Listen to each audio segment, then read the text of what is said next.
ఇస్తే నేను ఆ స్వతంత్రాన్ని అంతటినీ తీసేసుకున్నాను.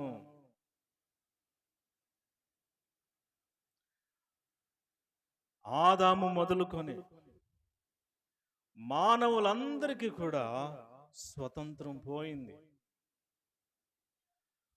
స్లావరీ, బానిసత్వం వచ్చింది. మనమందరం కూడా సాతాను ఇచ్చినటువంటి పాపానికి దాసులమైపోయాం. We became slaves to sin. పాపానికి దాసులమైపోయాం. దేవుని యొక్క చిత్తము అదేనా? కాదు. దేవుడు ప్రతి ఒక్కరికి ఫ్రీ విల్ ఇచ్చాడు, స్వతంత్రంగా సంతోషంగా జీవించాలని. దేవుడు ఎప్పుడు బలవంతము చేసి నా ఎద్దుకు రండి అని పిలవడు.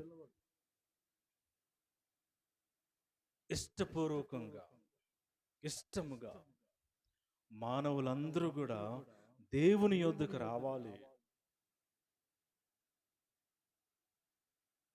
రావటానికి పాపానికి మనం దాసులం అయిపోయి ఉన్నాం. ఐగుప్తు దేశంలో ఇశ్రాయేలీయులు బానిసత్వంలో ఉండినప్పుడు దేవుడు వారి ప్రార్థన విని మోషేని పంపించి ఆ యొక్క ఐగుప్తు దేశము నుంచి బయటికి తీసుకువచ్చాడు, రక్షించాడు అనేటువంటి మాట మనం చూడవచ్చు. అంతకంటే ఎక్కువ ఏమిటి అంటే, ప్రభువైన యేసుక్రీస్తుని పరలోకము నుంచి భూమి మీదకి పంపించాడు.